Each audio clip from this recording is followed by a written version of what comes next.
selfie. And I'm sorry, my setup's a little dicey here because I have, give me a second. How's everybody doing? There's only five of us here. Okay. Um, Howie was rerouting the internet cable so that it's not hanging across my dining room wall. Um, so he did that, but in the process, he had to pull my computer out. And so I took my computer apart and had him take it out into the shop and blow it out. And I took my RAM cards out first, and it's all sitting apart because of moisture, right? It was out in, it's kind of snowing a little bit and it's damp and the air compressor at the shop is cold. So I'm going to let it dry until later. And then I will put it back. I'm using my laptop and my phone right now. Hey, how's everybody doing? So I'm going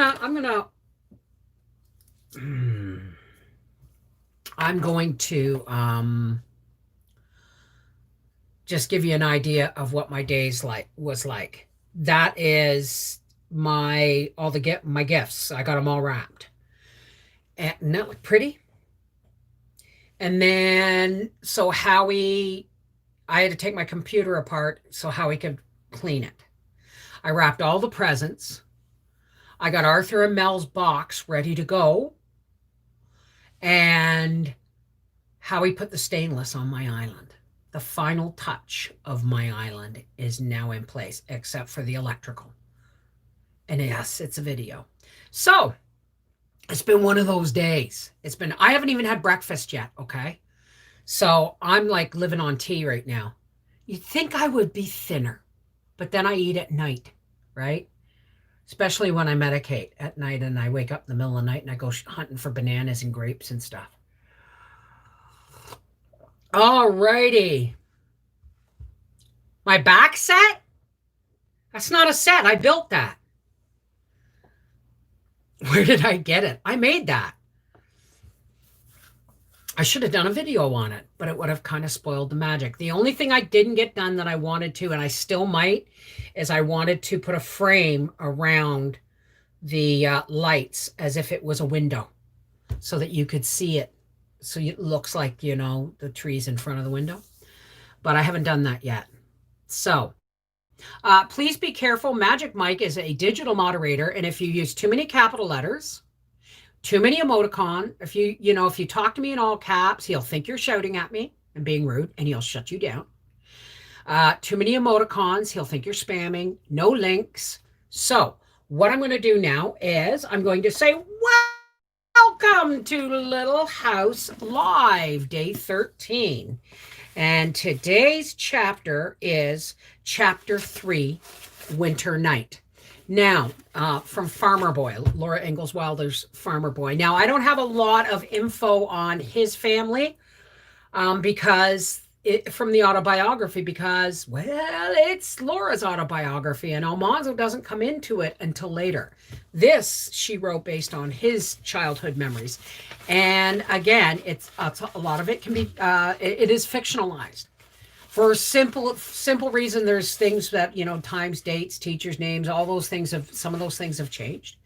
And also, there were actually 6 children, not 4.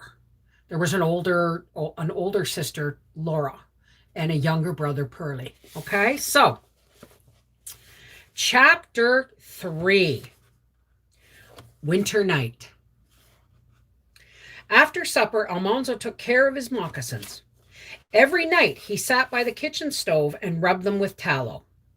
He held them in the heat and rubbed the melting tallow into the leather with the palm of his hand.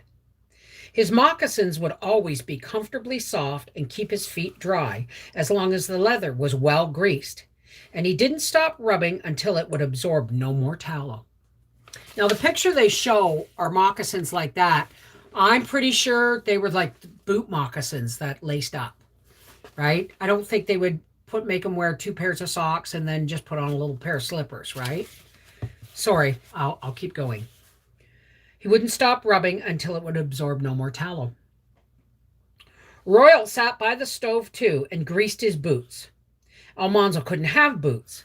He had to wear moccasins because he was a little boy. Mother and the girls washed the dishes and swept the pantry and kitchen, and downstairs in the big cellar, Father cut up carrots and potatoes to feed the cows the next day. When the work was done, Father came up the cellar stairs, bringing a pitcher of sweet cider and a pan full of apples. Royal took the corn popper and a pannikin of popcorn. Mother banked the kitchen fire with ashes for the night, and when everyone else, remind me to talk about the ashes, and when everyone else had left the kitchen, she blew out the candles. They all settled down cozily by the big stove in the dining room wall. The back of the stove was in the parlor, where nobody went except when company came. It was a fine stove. It warmed the dining room and the parlor, and its chimney warmed the bedrooms upstairs, and its whole top was an oven. Sounds like something I'd love. Royal opened his iron door, and with the poker he broke the charred logs into a shimmering bed of coals. He put 3 handfuls of popcorn into the big wire popper, and he shook the popper over the coals. In a little while, a kernel popped, and then another, then 3 or 4 at once, and all at once, furiously, hundreds of little pointed kernels exploded. When the big dishpan was heaping full of fluffy white popcorn, Alice poured melted butter over it and stirred and salted it. It was hot and crackling crisp and deliciously buttery and salty, and everybody could eat all they wanted to. Mother knitted and rocked in her high-back rocking chair. Father carefully scraped a new axe handle with a bit of broken glass. Royal carved a chain of tiny links from a smooth stick of pine. And Alice sat on her hassock doing her woolwork embroidery. And they all ate popcorn and apples and drank sweet cider, except Eliza Jane. Eliza Jane read aloud the news of the New York weekly paper.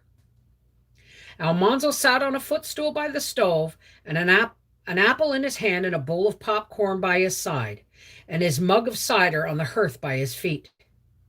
He bit the juicy apple, and he ate some popcorn, and then took a drink of cider. He thought about popcorn. Popcorn is American. Nobody but the Indians ever had popcorn until the Pilgrim Fathers came to America. On the first Thanksgiving Day, the Indians were invited to dinner, and they came, and they poured out on the table a big bag full of popcorn. The Pilgrim Fathers didn't know what it was. The Pilgrim Mothers didn't know either. The Indians had popped it. But probably it wasn't very good. Probably they didn't butter or salt it, and it would be very cold and tough after they had carried it around in a bag of skins. Almanzo looked at every kernel before he ate it. They were all different shapes. He had eaten thousands of handfuls of popcorn and never found 2 kernels alike. Then he thought that if he had some milk, he would have popcorn and milk. You can fill a glass full to the brim with milk and fill another glass of the same size brim full of popcorn. And then you can put all the popcorn, kernel by kernel, into the milk, and the milk will not run over. You cannot do this with bread. Popcorn and milk are the only 2 things that will go into the same space. Then, too, they are good to eat. But Almanzo was not very hungry, and he knew Mother would want, and he knew Mother would not want the milk pans disturbed. If you disturb the milk when the cream is rising, the cream will not be so thick. So Almanzo ate another apple and drank cider with his popcorn. It did not say anything about popcorn and milk. When the clock struck 9, that was bedtime. Royal laid away his chain and Alice her woolwork. Mother stuck her needles in the ball of yarn, and Father wound the tall clock. He put another log in the stove and closed the dampers. "It's a cold night," Mr. Corse said. 40 below zero, said Father, and it'll be colder before morning. Royal lighted a candle, and Almanzo followed him sleepily to the stairway door. The cold on the stairs made him wide awake at once. He ran clattering up the stairs. The bedroom was so cold that he could hardly unbutton his clothes and put on his long woolen nightshirt and nightcap. He would have knelt down to say his prayers, but he didn't. His nose ached with cold, and his teeth were chattering. He dived into the soft goose feather bed between the blankets and pulled the covers over his nose. The next thing he knew, the tall clock downstairs was striking 12. The darkness pressed his eyes and forehead, and it seemed full of prickles of ice. He heard someone moving downstairs. Then the kitchen door opened and shut. He knew that Father was going to the barn. Even those great barns could not hold all of Father's wealth of cows and oxen and horses and hogs and calves and sheep. 25 young cattle had to sleep under a shed in the barnyard. If they lay still all night, on nights as cold as this, they would freeze in their sleep. So at midnight, in the bitter cold, Father got out of his warm bed and went to wake them up. Out in the dark, cold night, Father was rousing up the young cattle. He was cracking his whip and running behind them, around and around the barnyard. He would run and keep them galloping till they were warmed with exercise. Almanzo opened his eyes again, and the candle was sputtering on the bureau. Royal was dressing. His breath froze white in the air. The candlelight was dim, as though the darkness were trying to put it out. Suddenly Royal was gone, and the candle was not there, and Mother was calling from the foot of the stairs. "Almanzo, what's the matter? Be you sick? It's 5 o'clock." He crawled out shivering. He pulled on his trousers and waist and ran downstairs to button up by the kitchen stove. Father and Royal had gone to the barns. Almanzo took the milk pails and hurried out. The night seemed very large and still, and the stars sparkled like frost in the black sky. When the chores were done and he came back with Father and Royal to the warm kitchen, breakfast was almost ready. How good it smelled! Mother was frying pancakes, and the big blue platter, keeping hot on the stove's hearth, was full of plump brown sausage cakes in their brown gravy. Almanzo washed quickly as he could and combed his hair. As soon as Mother finished straining the milk, they all sat down, and Father asked the blessing for breakfast. There was oatmeal with plenty of thick cream and maple sugar. There were fried potatoes and golden buckwheat cakes, as many as Almanzo wanted to eat, with sausages and gravy or butter and maple syrup. There were preserves and jams and jellies and donuts. But the best of all, Almanzo liked the spicy apple pie with its thick, rich juice and its crumbly crust. He ate 2 big wedges of the pie. Then, with his cap's warm earmuffs over his ears, his muffler wrapped up to his nose, and the dinner pail in his mittened hand, he started down the long road to another day at school. He did not want to go. He did not want to be there when the boys thrashed Mr. Corse. But he had to go to school because he was almost 9 years old. I want to talk about Mother banking the ashes on the hearth. It is how, it's how they used to dampen the stove. I mean, you'd have drafts and stuff, but they didn't have airtight stoves back then, right? So what they did was they would get, the fire would burn hot, especially from cooking supper and all that stuff. And there'd be a nice big heap of coals. And what you'd do is you would take your ash bucket that you had shoveled out in the morning, and you would pour it all over those coals and shut the stove and shut the dampers. And in the morning, you'd peel away all the ashes and put them in the bucket, and there'd be a nice bed of coals to start your kindling on. Now, do you know how I know this? Oh! Oh! Oh! Oh, my goodness. I know this because when we lived in Colburn one year, the gasket in our airtight stove. There's between the glass and the door frame, there is a fiberglass braided gasket that goes in, right? And if you don't have that, the glass will stay in, but the stove is not airtight once you close the drafts. So the fire will burn hot, hot, hot, right? So to keep it going at night, I took my ash pail and I shoveled ashes over the coals. I'd get them nice and hot, and the house would be toasty, and then I'd shovel ashes over the coals and close the door to keep it banked until morning. Hi, let me say hi to everybody if I can find this here. You gotta excuse me, my there it is, participants. I'm on my laptop, and my camera is held by a three-legged alien tripod type thing on the top of my laptop. Angel Pierce, Granny Frammy, Maryland Place, Pedagog by Allegria, okay, and me and Terry White, Spirits in the Sky.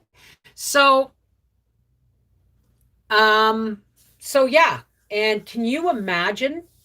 Now, I'm sorry I was speaking while I was reading, but I mean, there was things I was thinking, like the moccasins. Moccasins were actually, they weren't the slipper type moccasins that they showed in the picture.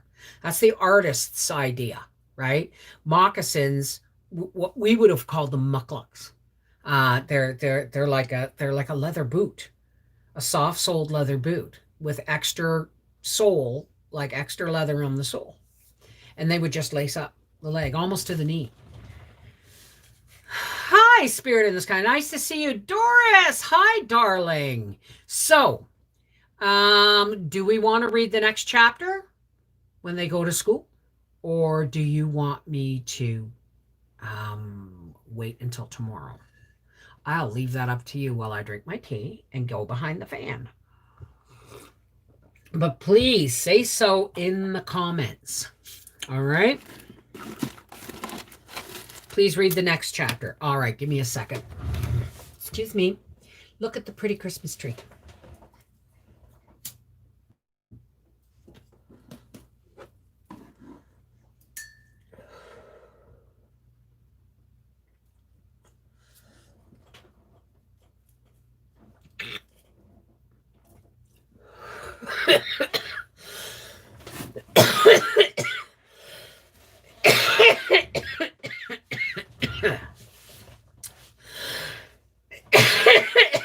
Okay. Let's go on to the next chapter.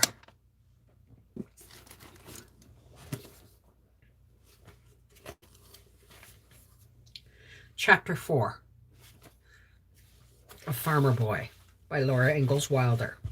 Surprise! Every day at noon, the wood haulers came down Hardscrabble Hill, and the boys hitched their sleds to the bobsled runners and rode away down the road. But they went only a little way and came back in time. Only Big Bill Ritchie and his friends didn't care how soon Mr. Corse tried to punish them. One day, they were gone until after recess. When they came tramping into the schoolhouse, they all grinned impudently at Mr. Corse. He waited until they were in their seats, and then he stood up, pale, and said, "If this occurs again, I shall punish you." Everybody knew what would happen next day. When Royal and Almanzo reached home that night, they told Father. Almanzo said it wasn't fair. Mr. Corse wasn't big enough to fight even one of those big boys, and that they would all jump on him at once. "I wish I was big enough to fight him," he said. "Son, Mr. Corse hired out to teach the school." Father answered, "The school trustees were fair and above board with him. They told him what he was undertaking, and he undertook it. It's his job, not yours." "But they may kill him," Almanzo said. "That's his business," said Father. "When a man undertakes a job, he has to stick to it until he finishes it. If Corse is the man I think he is, He'd thank nobody for interfering. Almanzo couldn't help saying it again. It isn't fair. He can't fight all 5 of them. I wouldn't wonder if you'd be surprised, son, Father said. Now you boys get a hustle on. These chores can't wait all night. So Almanzo went about to work and did not say anything more. All next morning, while he sat holding up his primer, he could not study. He was dreading what was going to happen to Mr. Corse. When the primer class was called, he could not read the lesson.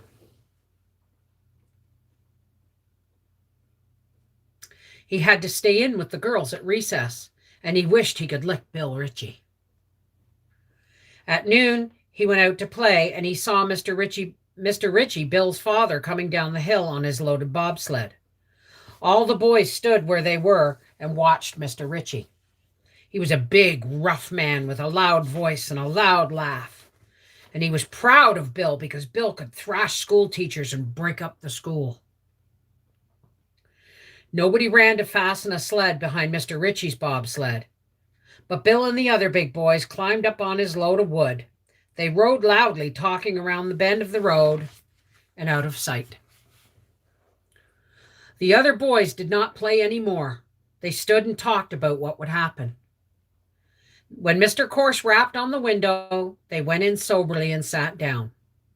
That afternoon, nobody knew their lessons.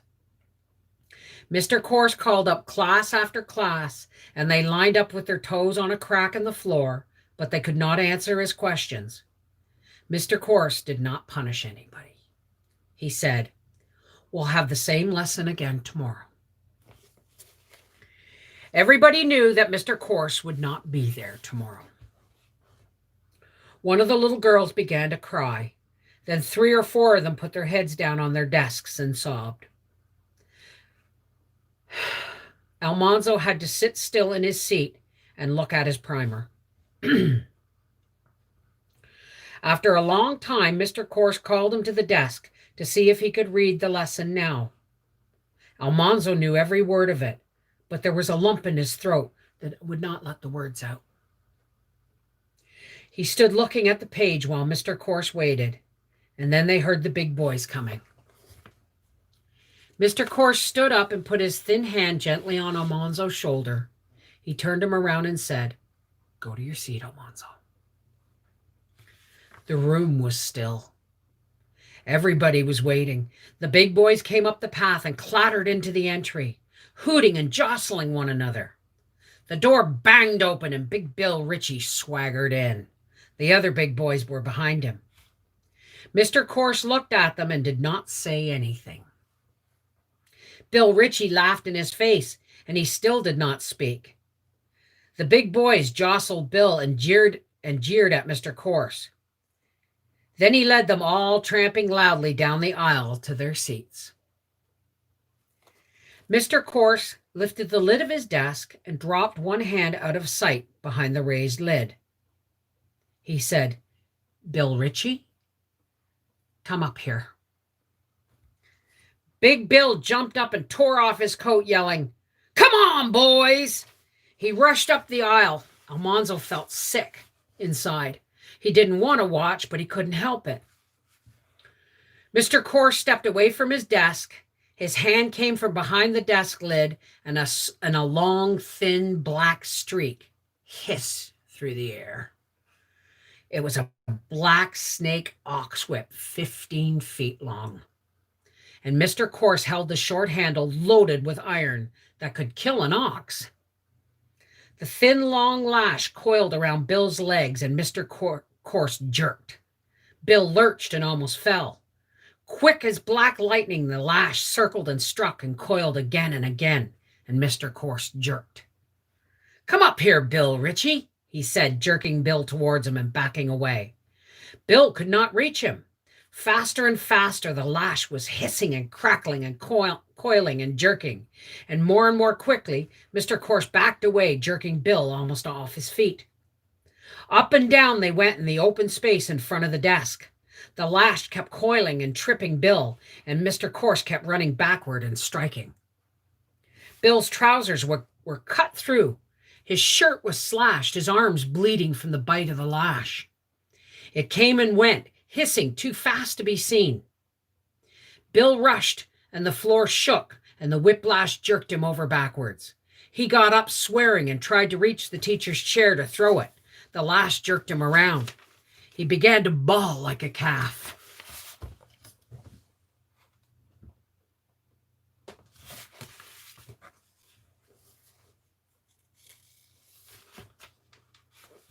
He blubbered and begged.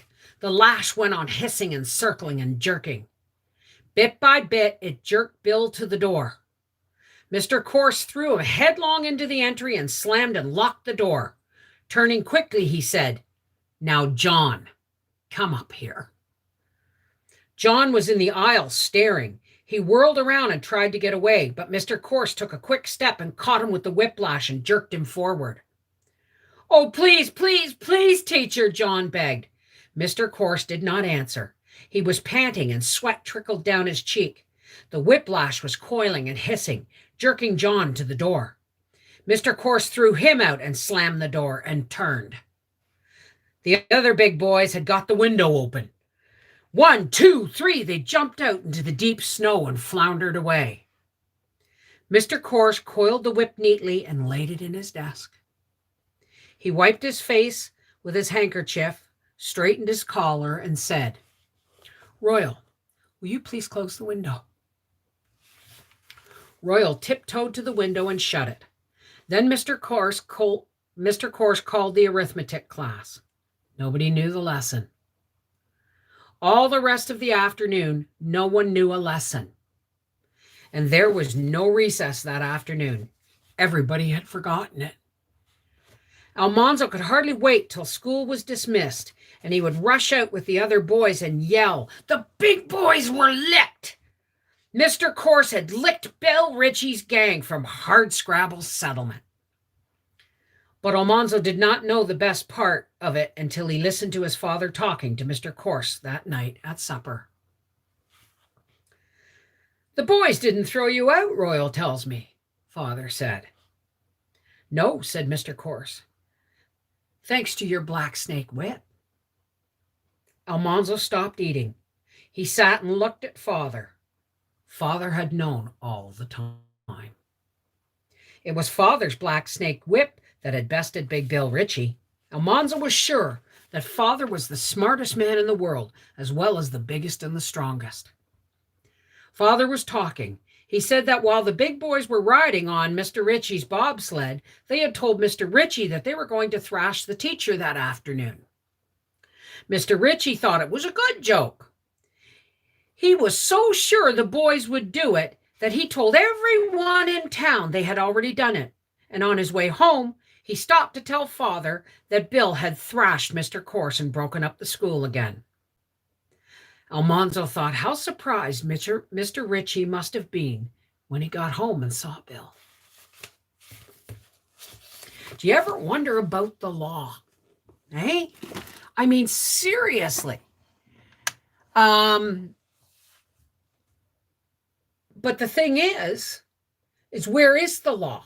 We're talking, out in the boonies. And teachers had to be able to keep discipline in school. And everybody had a right to an education. Right? There's no expulsion or anything. You had to get the school board in on all that stuff. So everybody, Bill Ritchie and his buddies just assumed the teacher was reaching into his desk for the ruler, because normally it would be the ruler or the pointer that they would use. He had a whip. God, I love that chapter. Anyway, I hope you enjoyed day 13 of Little House Live. And tomorrow at 4 p.m., we'll do chapter 5, Almanzo's birthday. All right. This is Beverly Wolfe from Reading with Beverly Wolfe saying, I hope you guys enjoyed this as much as I did. All right. I just got notification of this. YouTube is not my friend. Well, then maybe you should be on the Connected Hearts Facebook page, because I always post it there. and I always post it on Facebook, on my Facebook page before I go live, right? Set reminders for tomorrow, 4 p.m. Eastern Standard Time. This is Bev from Reading with Beverly Wolfie saying see you tomorrow. Take care. God bless.